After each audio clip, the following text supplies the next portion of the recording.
saludo a cada uno de ustedes y una vez más les agradezco que me acompañen para juntos estudiar el mensaje en este día. Así que voy a pedirles que hoy vayamos al libro de los Romanos, capítulo 12, versículos 1 y 2. Leo yo este pasaje de la Biblia de las Américas que dice así: Por tanto, hermanos, les ruego por las misericordias de Dios que presenten sus cuerpos como sacrificio vivo y santo, aceptable a Dios, que es el culto racional de ustedes. Y no se adapten a este mundo, sino transfórmense mediante la renovación de su mente para que verifiquen cuál es la voluntad de Dios, lo que es bueno y aceptable y perfecto. Vayamos a Dios en oración. Padre, gracias te damos en este momento por darnos el privilegio y la oportunidad de poder, Señor, estudiar tu palabra. Seguimos, Señor, con este tema sobre la familia y sobre todo te pido que tú nos ayudes como padres a guiar a nuestros hijos, que tú, Padre, nos des discernimiento y sabiduría. Y no solamente eso, Señor, nos des la valentía y nos des, Señor, el deseo de aplicar tus principios, de vivirlos, Señor, ir en contra de aquellos, Señor, que no va de acuerdo a tu palabra. Te pido por aquellos que nos escuchan, aquellos, Padre, que van a hacer de este mensaje, Señor, en sus vidas, Padre, una guía. Te pido que tú abras sus mentes, nuestra inteligencia y nos permita, Señor, honrarte y glorificarte. Gracias te doy pues en esta hora en nombre de Cristo Jesús. Amén.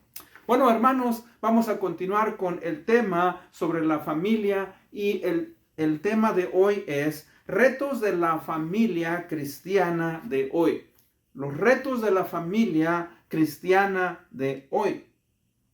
La semana pasada, si usted recuerda, hablamos de la familia que Dios usó para que la nación de Israel fuera fundada. Vimos que como toda familia tuvieron sus debilidades y que nuestras familias, mis hermanos, no son tampoco la excepción. Pero recuerde que Dios nos ha dejado su palabra, nos ha dejado la Biblia y muchas narraciones de familias que vivieron en tiempos bíblicos y que también, al igual que nosotros, tuvieron sus retos, tuvieron sus fracasos, para que nosotros, para que las familias cristianas pudiéramos aprender, pudiéramos cambiar aquello que nos afecta en este día. Y hoy, mis hermanos, vamos a seguir hablando sobre la importancia de la familia en esta cultura, en este mundo, y que toda familia sigue teniendo retos en este mundo. Este mundo, mis hermanos, tiene valores, ¿verdad?, que no van conforme a la palabra de Dios y que muchas veces estos valores que nosotros vivimos como cristianos y que están en la palabra de Dios, pues son cuestionados. Y no solamente son cuestionados, pero para muchos, ¿verdad?, son cosas del pasado, como que pasa la moda. El cristiano, la familia cristiana, tiene un gran reto por delante. No debemos de desmayar, no debemos de rendirnos, sino debemos de continuar, hermanos, adelante. Por eso Dios se preocupó en dejarnos su palabra escrita. Y este pasaje, ¿verdad?, que estamos viendo, nos está hablando. Obviamente Pablo escribió a los romanos y le está hablando a estos hermanos, les ruega que por las misericordias de Dios, dice, presenten sus cuerpos como un sacrificio vivo y santo que es aceptable a Dios y que es el culto racional de cada uno de nosotros. O sea, que cada uno de nosotros voluntariamente, mis hermanos, vamos a Dios y cedemos nuestra manera de pensar, cedemos, ¿verdad?, aquellas cosas que nos formaron, que nos dieron una cosmovisión y que ahora debemos de cambiar para vivir de una manera como nos dice la palabra de Dios, como nos dice Dios.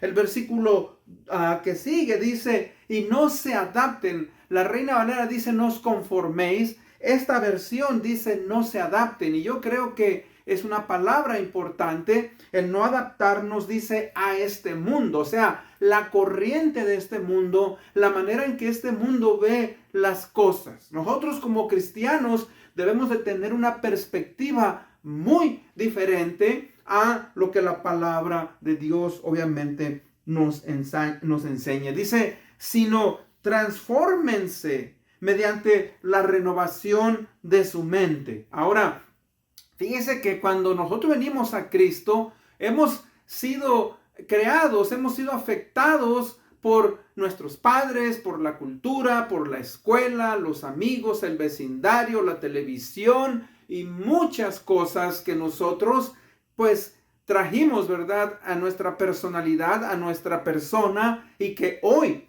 obviamente no nos van a ayudar en nuestra relación con Dios. Por eso dice, mediante la renovación de su mente. O sea, tenemos que quitar todo aquello que no nos ayuda a relacionarnos con Dios de la manera en que Él quiere. Por eso dice, para que ustedes puedan verificar, para podernos nosotros dar cuenta, ¿verdad?, que la voluntad de Dios es correcta y podamos, fíjese, cambiar nuestra perspectiva y entender lo que es bueno, lo que es aceptable y lo que es perfecto delante de Dios. O sea que, como he dicho antes, ¿verdad?, la familia, la iglesia de este siglo, del siglo XXI, tiene un gran reto para poder, ¿verdad?, vivir conforme a la palabra de Dios.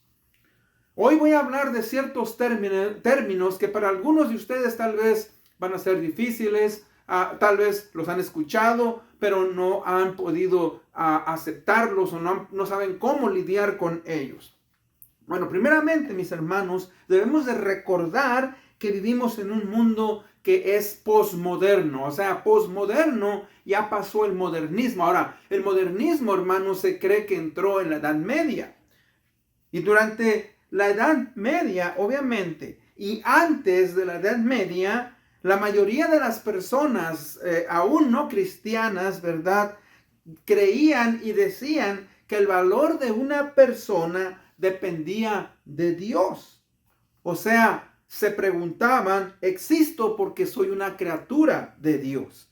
Pero vinieron los filósofos como René Descartes y él dijo una frase, cogito ergo sum, que quiere decir pienso, luego existo. Ahora, para muchos esto y otros filósofos, ¿verdad?, que también hablaron sobre el ser humano, significó algo diferente para ellos. O sea, que lo que me hace ser alguien, fíjese, ellos dijeron, lo que me hace ser alguien es mi capacidad de pensar. En otras palabras, ya no necesito a Dios, pues yo existo por mí mismo, pienso por mí mismo. Ahora, esto, mis hermanos, es lo que se llama el humanismo. El humanismo, ¿verdad?, es el hombre ya no necesita a Dios. En el humanismo el hombre se centra, se pone en el centro y ahora, ¿verdad?, dice a Dios, hazte a un lado, no te necesito. Pero obviamente, mis hermanos, eso fue lo que pasó en el jardín de Edén, cuando Adán y Eva desobedecieron y se apartaron de Dios, escucharon, ¿verdad?, a Satanás y quisieron hacer las cosas a su manera. Y eso es grave porque cuando el ser humano, el hombre, hablando de hombres y mujeres, el ser humano hace un lado a Dios y decide regir su vida conforme a su propia perspectiva, cae en graves errores. Como cristianos, entonces, tenemos un gran reto. Como cristianos tenemos un gran reto. O sea, que lo que hemos aprendido sobre Jesús, sobre su evangelio, sobre la palabra de Dios, ¿verdad?, para la humanidad, para el ser humano que no tiene a Cristo, es algo muy diferente.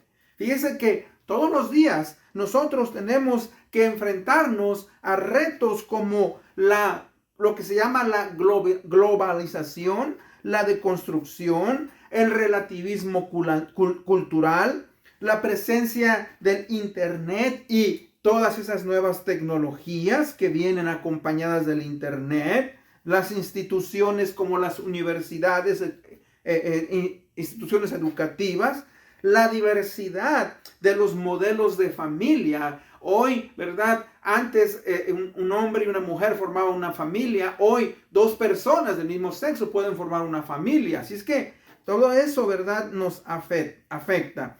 El gobierno o el Estado, el ateísmo, la comunidad LGTB, el nuevo orden mundial, la ciencia, la psicología. O sea, todo eso, mis hermanos, afecta a la familia cristiana, al cristiano. Muchos dicen, vivimos en el siglo XXI. Los valores han cambiado. No hay lugar ya para Dios y la religión. Y ahí nos hacemos una pregunta. ¿Cómo el cristiano, cómo la familia cristiana va a responder a estas preguntas ante estas nuevas maneras de pensar? El cristiano no puede ignorar esas realidades. ¿Por qué? Porque todo eso está afectando a la familia, afecta a los padres, afecta a los hijos, y todos somos retados, mis hermanos, a ver una realidad diferente a través del Evangelio. El Evangelio nos hace ver esa realidad de una manera diferente, y fíjese, eso nos lleva a permanecer firmes, anclados en lo que dice la palabra de Dios. Y eso es algo grave, porque si usted ha escuchado, se dice que de cada 100 personas que ingresan a la universidad, o cada 100 jóvenes que ingresan a la universidad, que son cristianos, 80 de ellos se apartan. O sea, que un 80% se apartan, o sea, cambian la manera de pensar, porque era la religión de sus padres, es la religión que los educaron, pero ahora abrazan una nueva manera de pensar. Entonces, ahí es donde la iglesia, ahí es donde la familia tiene esos retos. Y para eso, pues, vamos a ir al primer punto. En el primer punto, ¿verdad?, debemos de romper con viejos moldes culturales, pero no con los principios de la palabra de Dios. Y voy a explicar eso. Mire, yo dije en las palabras que dije anteriormente, una palabra que es importante, lo que se llama la deconstrucción. La deconstrucción, defino, es una tarea de la crítica textual o la interpretación que niega que hay un solo significado o una interpretación correcta o un valor absoluto. En otras palabras, tu verdad es tu verdad y mi verdad es mi verdad. Entonces, si no concordamos, si no estamos de acuerdo en algo, tú piensas de tu manera, yo pienso de mi manera. O sea, cada uno define lo que cree entender. Por ejemplo, lo que dije anteriormente, el matrimonio. Por milenios, un matrimonio era considerado entre un hombre y una mujer. Pero en nuestras últimas décadas eso cambió. Entonces se definió al matrimonio como una unión entre dos personas. Eso quiere decir 2 hombres, 2 mujeres, un hombre y una mujer. Fíjese cómo, ¿verdad?, se está reinterpretando aquello que ya la palabra de Dios nos dice. Dice la palabra de Dios desde Génesis: dejará el hombre a su padre, a su madre, se unirá a su mujer y serán una sola carne. O sea, habla ahí de un hombre y de una mujer, de la manera en que Dios, ¿verdad?, nos creó. Por milenios, un hombre y una mujer formaban una familia. Pero hoy, a través de eso que se llama la deconstrucción, entonces tú entiendes tu manera lo que es una familia, yo entiendo a mi manera lo que es una familia, entonces déjame en paz. Fíjese lo que dice aquí: para el deconstructivista no hay ninguna interpretación correcta o incorrecta. El significado del texto se convierte en lo que el lector quiere que él sea. Y obviamente, mis hermanos, pues eso no es correcto de acuerdo a lo que la palabra de Dios nos dice. Mire, tenemos, hermanos, ciertos moldes que hemos heredado de la cultura. Ahora, yo le hablo de los moldes que yo heredé cuando yo nací, cuando yo crecí. Por ejemplo, se nos decían: los hombres no lloran. Los hombres no usan ropa de color rosita. O las mujeres no usan color azul. Pero era más fuerte para los hombres. Por ejemplo, se nos decía: las mujeres deben de lavar los trastes, los hombres no. Las mujeres, ¿verdad?, no deben de jugar soccer, fútbol. Los hombres sí. Pero todo eso, mis hermanos, todo eso que se ha dicho, usted ha visto en los últimos años cómo han cambiado. Usted ve ahora, ¿verdad? Cómo, hermanos, y eso es algo cultural, porque ¿qué tiene de malo que un hombre traiga una camisa rosa o una mujer traiga una camisa azul? ¿Verdad? ¿Qué tiene de malo que un hombre lave los trastes? ¿Qué tiene de malo que una mujer, verdad, juegue fútbol, soccer?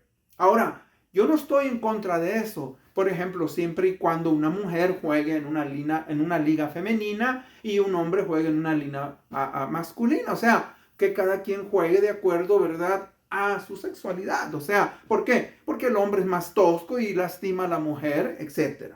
Fíjense que todas esas cosas, mis hermanos, pueden cambiar culturalmente. Pero lo que no debe de cambiar nunca es el principio. Y un principio bíblico, mis hermanos, es una verdad fundamental en la cual está sentada una realidad moral y espiritual. Entonces, en la palabra de Dios va a encontrar usted mandamientos, va a encontrar usted promesas, pero va a encontrar también principios. Por ejemplo, Gálatas 6:7 es un principio. Dice, no os engañéis. Dios no puede ser burlado. Pues todo lo que el hombre sembrare, eso también cosechará. O sea, ahí nos está hablando, ¿verdad?, de un principio. Nadie puede jugar con Dios, nadie puede burlarse de Dios, porque tarde o temprano, ¿verdad?, nosotros vamos a pagar las consecuencias. Entonces, fíjese que, hermanos, cuando estamos hablando entonces de cambiar ciertos moldes culturales, eso no afecta, ¿verdad?, como el vestir cierta ropa de cierto color. Pero hay cosas, mis hermanos, que sí tenemos que entender. Por ejemplo, recordemos que los hijos son dados a los padres, al padre, a la madre. Nacen bajo la familia. Entonces la familia es la primera institución establecida por Dios. Los hijos no son dados al Estado o al gobierno o a la comunidad. Ahora, ¿qué quiero decir con eso? Bueno, lo que quiero decir con eso es que hay que tener cuidado. Hoy en nuestros días, el padre y la madre tienen que salir a trabajar, entregan los hijos a una guardería y una guardería es la que cría a los hijos, a personas que no son los padres. Ahora, claro que hay buenas guarderías y claro que hay gente que es buena, pero el trabajo y la función principal de la familia, de los padres, es educar a sus hijos y no de terceras personas. Y hay gente que no está de acuerdo conmigo, pero usted observe y usted va a darse cuenta que esos niños obviamente no están siendo afectados de la misma manera en que pueden ser afectados por sus padres. Ahora hay necesidad, pero muchas de esas necesidades las hemos creado nosotros porque queremos tener 2 carros, queremos tener una casa, queremos tener vacaciones, queremos comprarnos la mejor tecnología. O sea, todo eso hemos sacrificado, fíjese, la educación de nuestros hijos por querer mejor cosas en nuestros hogares.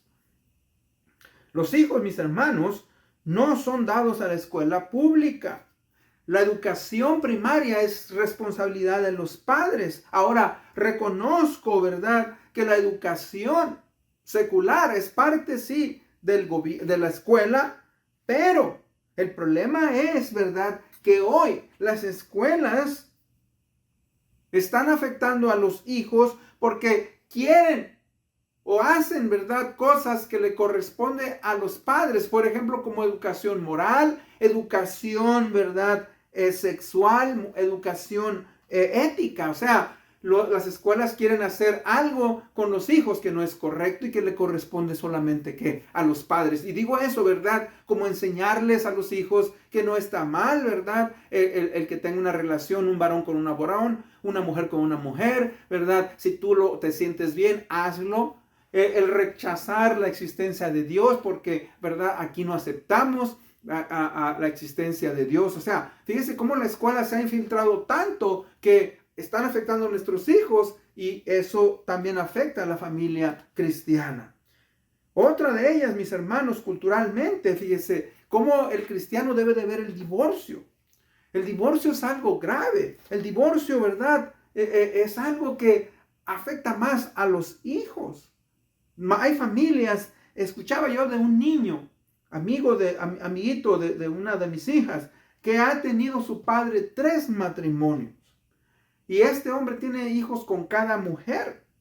Ahora, este hombre se defiende y dice es que nosotros somos civilizados y tenemos que aceptar que a veces la vida así es. Pero fíjese lo que dice la palabra en el libro de Malaquías 2:16. Dice, porque yo detesto el divorcio, dice Jehová, Dios de Israel.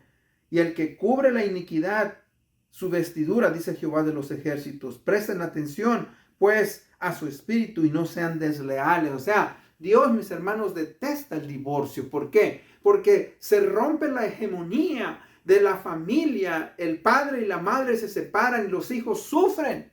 Y eso trae consecuencias graves, mis hermanos, a nuestra sociedad. Y usted lo puede ver. Trae violencia, trae inseguridad en los hijos, trae separación. O sea, tantas cosas. ¿Por qué? Porque los hijos vuelven a repetir los errores de los padres.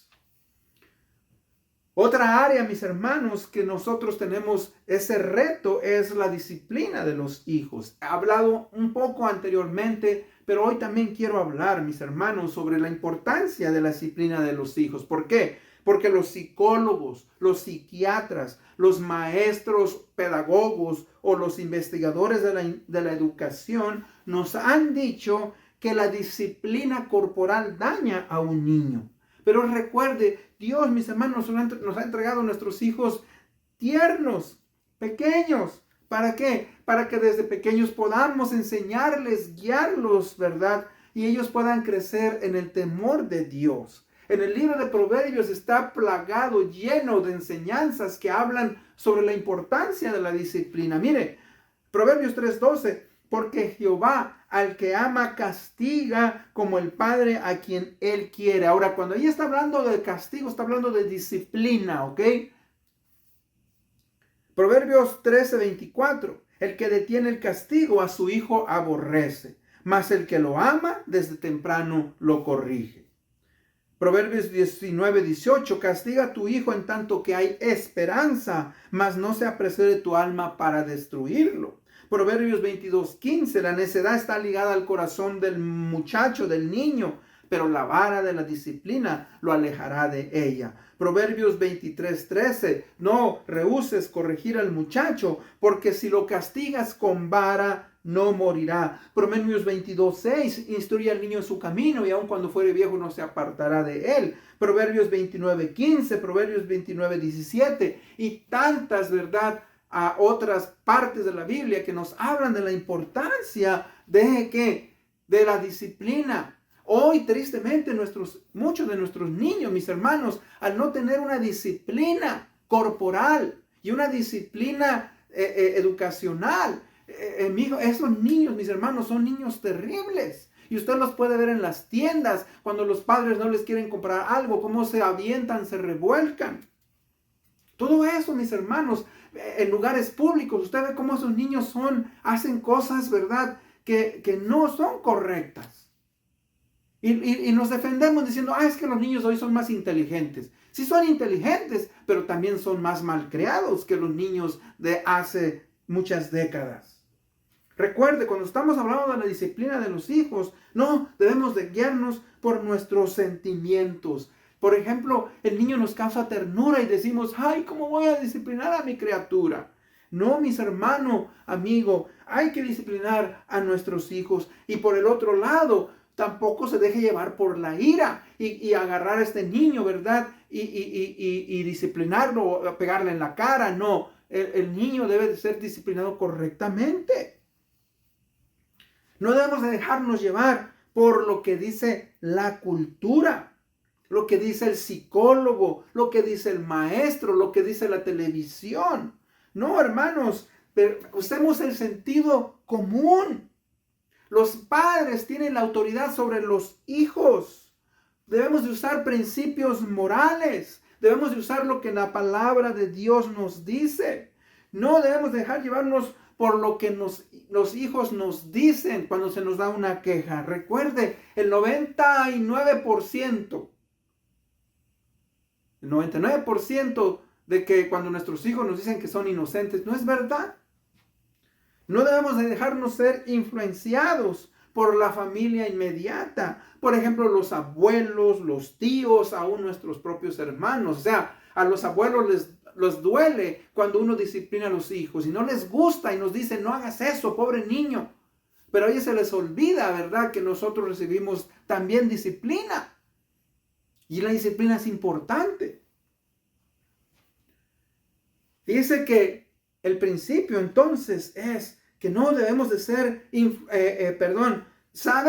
de entender que la autoridad que se nos ha dado es para edificar y no para abusar. O sea, en 2 Corintios, el apóstol Pablo, 2 Corintios 10:8 dice, no me avergonzaré de jactarme de nuestra autoridad más de la cuenta. Autoridad que el Señor nos ha dado para edificación y no para destrucción de ustedes, nueva versión internacional. O sea, Pablo estaba trabajando con estos hermanos y Pablo tenía autoridad, ¿verdad?, para llamarles la atención. Pero fíjese, él dice, no voy a usar mi autoridad para causarles, ¿qué?, destrucción a ustedes. Ahora, de la misma manera, el padre, la madre reciben autoridad de Dios para que estos hijos de nosotros sean, mis hermanos, disciplinados, sean, ¿verdad?, corregidos de una manera correcta. Debemos de recordar que la autoridad que Dios le da a nosotros debe de usarse de una manera responsable. Y esto, fíjese, implica ayudar a nuestros hijos, edificarlos, guiarlos, enseñarlos a respetar. Hágalo correctamente. Ese es el problema con muchos padres, que si te portas mal, te voy a hacer aquello. Mira, ahí viene ese señor y te va a llevar. Va a venir el cuco y hermanos, no, ¿verdad? Hagamos esas cosas. Hagámoslo. Ahora, yo he fallado. Yo entiendo, mis hermanos, que yo he fallado en esas cosas. No discipliné cuando debí de haberlo hecho. Pero ¿sabe qué? Tengo la palabra de Dios, el consejo de otros. Cada uno de nosotros, mis hermanos, ¿verdad?, tenemos esa responsabilidad. La familia también cristiana tiene el reto de lo que hoy se llama la tecnología y su uso. Usted sabe que nuestros hijos, mis hermanos, son más hábiles y son más dados a la tecnología que nosotros. Usted puede ver cómo esos niños andan con los celulares y cómo los manejan niños de 2, 3 años. Son mejores que nosotros. Pero tenemos que tener cuidado, tenemos que supervisar. Las nuevas generaciones tienen la facilidad de aprender y entender mejor que la tecnología que nosotros, ¿verdad?, lo hemos hecho. Cada rato yo le pido ayuda a mis hijos para que me ayuden a cambiar canales, me ayuden en mi teléfono. Cosas, ¿verdad?, que a veces se me dificultan, que para ellos es facilísimo. Recuerde, nuestros hijos nacieron en una sociedad en la cual la tecnología es predominante. El control remoto, cámaras digitales, juegos electrónicos, juguetes electrónicos, teléfonos celulares, computadoras, las tablets. Hermano, todo eso, ¿verdad?, tiene que darse con medida y con cuidado. ¿Por qué? Porque el niño obviamente no tiene una mente madura. El niño va a querer jugar todo el tiempo. El niño va a querer, ¿verdad?, divertirse. Pero tiene uno que tener control en cuanto a eso. También tenemos, hermanos, el reto de la educación, tanto secular y cristiana. Fíjese que tristemente la educación secular cada vez es más contraria al cristianismo. Y tenemos que tener cuidado. Fíjese que se nos ha dicho que si nosotros, mis hermanos, nosotros tenemos que educarnos, porque esa es la clave para tener un mejor desarrollo económico. Pero recuerde, para el cristiano, hermanos, la economía no es el fin del uno. O sea, para el cristiano, la vida espiritual es mejor que ser un profesional. Ahora, yo no le estoy diciendo que usted no sea un profesional, pero el problema es que nos enfocamos tanto en nuestras familias, nos enfocamos tanto, mis hermanos, que nos olvidamos que la familia, mis hermanos, es, ¿verdad?, responsabilidad del padre y de la madre. Nos sentimos, fíjese, que no valemos si no tenemos una profesión. Vean lo que dice el principio bíblico. El principio bíblico nos dice que debemos de trabajar, debemos de administrar, debemos de ahorrar y debemos de confiar en Dios. Nunca debemos de pensar porque no somos profesionales, no seremos personas con propósito. ¿Por qué? Porque una persona que tiene a Cristo, en Cristo viene a encontrar el verdadero propósito y viene a encontrar descanso para su vida, para su alma. Fíjese, como hombre, como mujer, como cristianos, como hijos, como padres, como trabajadores. Tristemente la educación de hoy, mis hermanos, es humanista, antibíblica. ¿Por qué? Porque está basada en la evolución, es atea. Entonces, usted no debe de sentirse menos porque usted no es un profesional. Usted ha visto cómo Dios, ¿verdad?, nos ha dado el privilegio y la oportunidad de encontrar un trabajo, de sacar adelante a nuestras familias, de educarlos.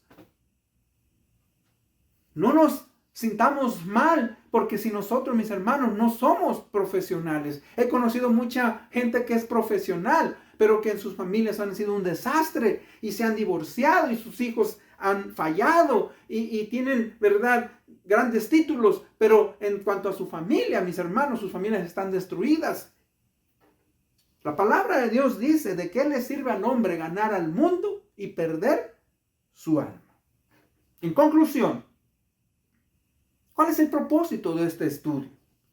Bueno, el propósito de este estudio, mis hermanos, es llevar al creyente a entender que nuestra sociedad actual es muy diferente a la de hace 30 a 70 años. Que a pesar de los grandes adelantos en la tecnología, esto nos ha afectado negativamente en algunas áreas como la moral, el decoro, el respeto, la espiritualidad. Necesitamos saber y entender cómo es que nuestros hijos hoy viven y cómo son afectados lo que ellos ven, lo que ellos escuchan, y envolvernos en supervisar más su educación. Recuerda, hermanos, el mundo ve a la iglesia como una solución anticuada a los problemas, ¿verdad?, que están pasando. La realidad es muy diferente. Recuerde, el mundo, mis hermanos, está plagado de males que ni siquiera puede percibir ni puede darle solución. La iglesia tiene que prepararse y responder de una manera objetiva, de una manera verdadera. El mal y sus efectos siempre van a estar en el corazón del hombre. Ahí es donde todo inicia. Pero el evangelio del Señor Jesucristo es la respuesta para poder salir del estado de pecado en que en cual se encuentra una persona.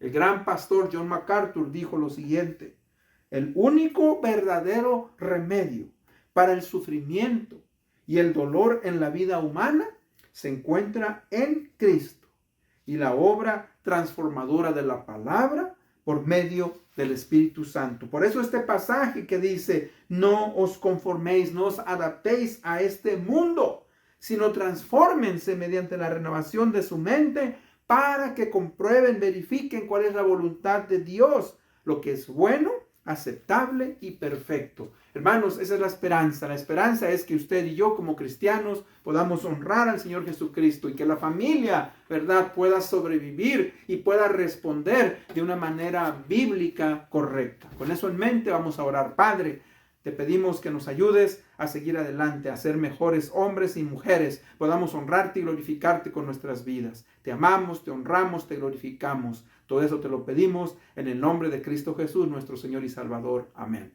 Una vez más les agradezco por haberme escuchado. Nos vemos hasta la próxima.